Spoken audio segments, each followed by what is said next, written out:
السلام علیکم۔ اس وقت آپ کے سامنے میرے والد صاحب موجود ہیں اور ہم ان سے بات چیت کیا کریں گے، گپ شپ کیا کریں گے۔ تو ابو آپ اپنے بارے میں پلیز تھوڑا سا بتائیے۔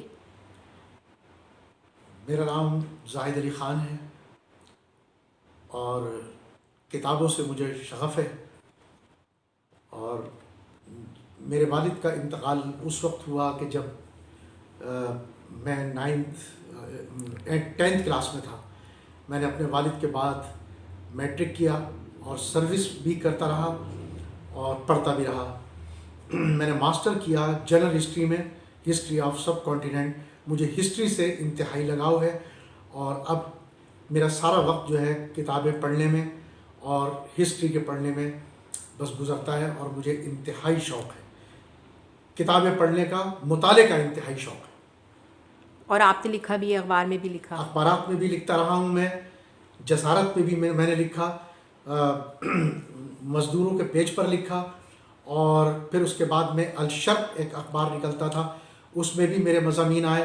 کراچی شپ یارڈ میں نے 30 سال سروس کری، اس کے وہاں اس کی یونین کا رسالہ نکلتا تھا، اس میں بھی میرے مضامین جو ہے مطلب یہ کہ آتے تھے۔ اور آپ نے اس کے علاوہ اسکول بچوں کے ساتھ بھی گزارا ٹائم، ایز اے پرنسپل بھی؟ بچوں کے ساتھ بھی میں نے گزارا، اور مجھے زندگی کے بہت سارے معاملات میں سیکھنے کا، مجھے اب تک اگرچہ میری عمر 70 سال کے قریب ہے، لیکن مجھے آج بھی مطلب یہ سیکھنے کا مجھے شوق ہے، میں لوگوں سے سیکھتا ہوں۔ ٹھیک ہے، پھر اب ہم آپ کے ساتھ کنیکٹڈ رہیں گے اور جڑے رہیں گے انشاءاللہ، یہ کہ اپنے چینل پر اکثر آپ کو زحمت دیں گے اور آپ ہمیں اپنی تعلیم سے اور اپنی جو بھی آپ کے تجربات ہیں اس سے ہمیں بھی فیضیاب کریے گا انشاءاللہ۔ السلام۔ اچھا، آپ یہ بتائیے کہ آج کل آپ کون سی کتاب پڑھ رہے ہیں؟ میں آج کل رالڈ ہینگ کی کتاب سکندر اعظم پڑھ رہا ہوں، جی، جس کا ترجمہ جو ہے غلام رسول مہر صاحب نے کیا ہے۔ ٹھیک۔ ابو بتائیے، آپ کو اس کتاب میں سے کوئی ایسی بات جو بہت اچھی ہو، جو مجھے یا میرے بچوں کے لیے رہنمائی کا، یا پھر ہمارے لیے کوئی ہماری زندگی میں کام آئے، کچھ ایسی باتیں جو اس کتاب سے آپ نے اب تک پڑھی ہیں، تو تھوڑا بہت ہمارے ساتھ شیئر کریں اسے۔ سکندر اعظم یونان کے شہر مقدونیہ کے رہنے والے تھے، اور جس نے پوری دنیا، تقریباً پوری دنیا کو فتح کیا قریب قریب۔ اور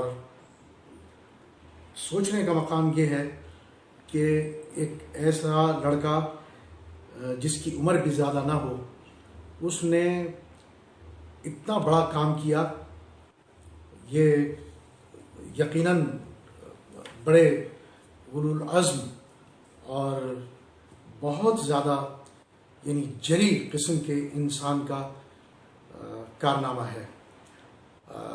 کتاب پڑھنے کے دوران میں مجھے بہت ساری چیزیں مجھے پتہ چلیں اس میں۔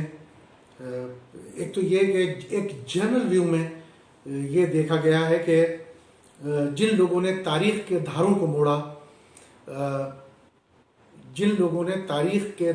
موڑا، وہ ان کی تربیت اور ان کی ذہنی نشو و نما باپ کے بجائے ماں نے زیادہ کی ہے۔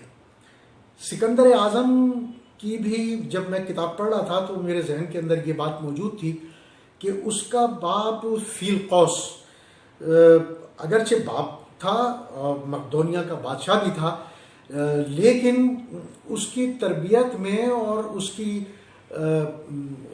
پرورش میں جو کوشش اس کی ماں اولمپیاس نے کی، وہ باپ کے حصے میں نہیں آئی۔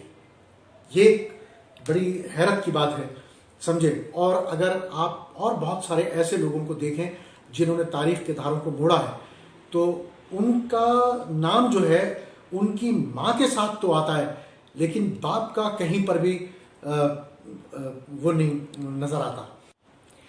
جی، آپ بتا رہے تھے کہ اس کی والدہ کے بارے میں کچھ بتا رہے تھے، بتائیے۔ ہاں، میں یہ کہہ رہا تھا کہ جب وہ کتاب میں پڑھ رہا تھا تو میرے دل اور دماغ میں یہ بات تھی کہ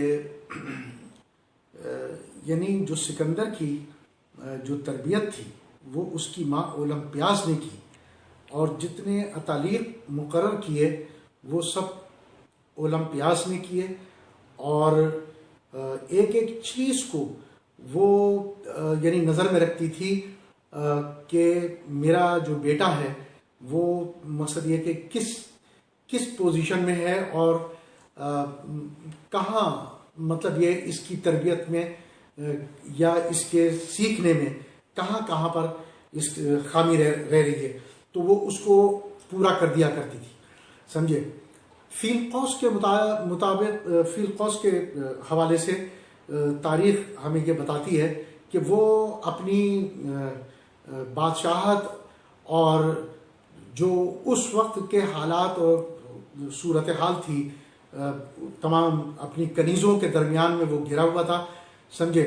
تو بہرحال کنٹریبیوشن تو تھا اس کا، لیکن یہ کہ جو سکندر اعظم کی جو تربیت ہے وہ مطلب یہ کہ اس کی ماں نے کی، باپ کے بجائے ماں نے کی۔ ماں کا حصہ جو ہے تقریباً 80% ہے۔ یہ میں بہرحال اس کتاب کو پڑھ کر یہ سوچنے پہ مجبور ہوا ہوں کہ واقعی یعنی کسی بھی شخص کی تربیت میں اور اس کی تربیت میں یا اس کے آگے بڑھنے میں اس کی ماں کا جو ہے نا بہت بڑا کنٹریبیوشن ہوتا ہے۔ جی اچھا ابو، وہ واقعہ بھی سنائیے نا جو آپ ایک دفعہ سنا رہے تھے کہ جو تیر پہن کر وہ جو جب تیار ہوتا ہے، وہ واقعہ سنائے۔ وہ یہ تھا کہ اطالیق ایک مطلب یہ اس کا اطالیق تھا جو اس کو جنگ کے اسرار و رموز سکھاتا تھا۔ تو جس وقت وہ اسرار و رموز سکھاتا تھا تو اس وقت تمام ہتھیار بند مطلب یہ کہ اس کے جسم پر ہوتے تھے، اور لیکن چونکہ سکندر ایک لڑکا تھا بہرحال اور کم عمر تھا، تو بعض اوقات اطالیق کے سمجھانے کے باوجود بھی وہ ایک دم جو ہے نا ریش ہو جایا کرتا تھا۔ اس کی شکایت جو ہے نا اس نے اس کے والد فیل قوس سے کہی، تو فیل قوس نے اس کو یہ جواب دیا کہ یہ جو صورتحال ہے یہ اس کو موروثی شکل میں اپنی ماں سے ملی ہے۔ اچھا ہاں اچھا پھر اس کے آگے؟